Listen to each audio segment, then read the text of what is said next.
Après avoir été licencié de France Inter, la saison dernière pour faute grave suite à un sketch sur Benjamin Netanyahou, Guillaume Meurice prépare son grand retour sur les ondes d'une radio concurrente avec d'autres de ses anciens comparses.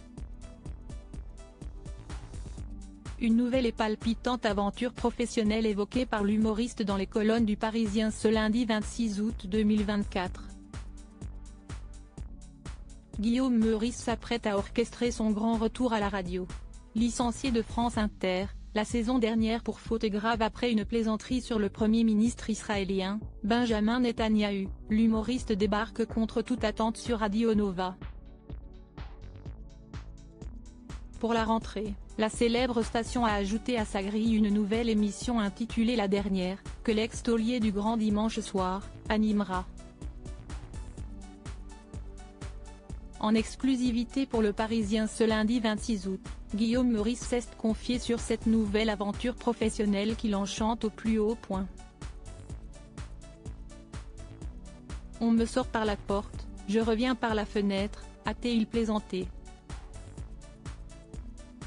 Dès le 8 septembre, le programme ouvert au public et retransmis en direct depuis le Théâtre L'Européen à Paris, sera diffusé tous les dimanches de 18 h à 20 h. Et ce n'est pas tout. Guillaume Meurice sera également entouré de Juliette Arnaud, Pierre-Emmanuel Barré et Aymeric Lompré.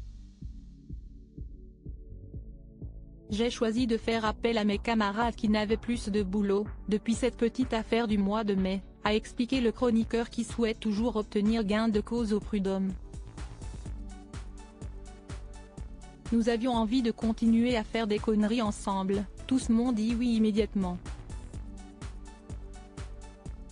L'occasion pour lui d'en dire davantage sur cette nouvelle émission très attendue des auditeurs. Il y aura des chroniqueurs d'humour, avec la bande, mais aussi quelques occasionnels comme Florence Mendez ou Hakim Omiri.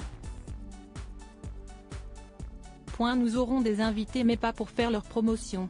Ils seront là pour nous aider à être un peu moins cons et nous éclairer sur l'actu.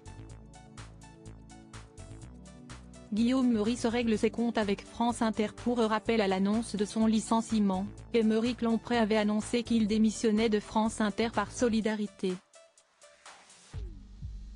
D'autres avaient également fait de même, à l'instar de Thomas VDB ou encore Pierre Thévenoud. C'était assez émouvant de suivre cela de mon canapé, même si ce n'était pas véritablement pour moi, a souligné Guillaume Meurice. Il ne voulait plus travailler dans une radio qui ne garantissait plus la liberté d'expression. Et de compléter en toute transparence, après il se trouve que cela m'est arrivé parce que je n'ai pas voulu me soumettre à leurs injections d'excuses et d'explications.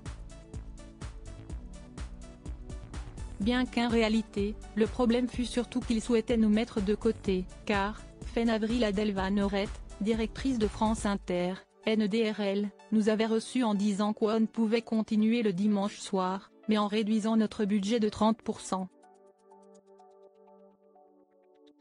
Un clin d'œil à Charline Vanhoenacker pour rebondir avec humour quant à la situation. Aymeric Lompré et Guillaume Meurice avaient alors formulé une demande d'acier humoristique durant une chronique d'Alex Vizorek, leur ancien collègue qui brille désormais sur les ondes de RTL.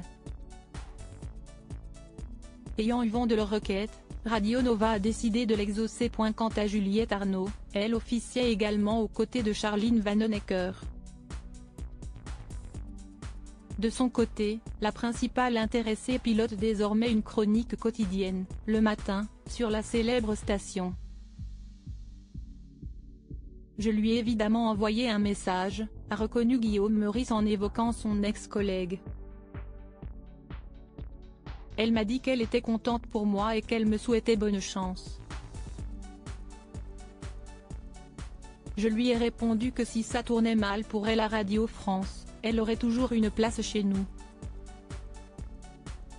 Également ancien de France Inter, où il s'est illustré entre 2012 et 2017, Pierre-Emmanuel Barré rebondira sur l'actualité aux côtés de Guillaume Meurice et de ses autres comparses.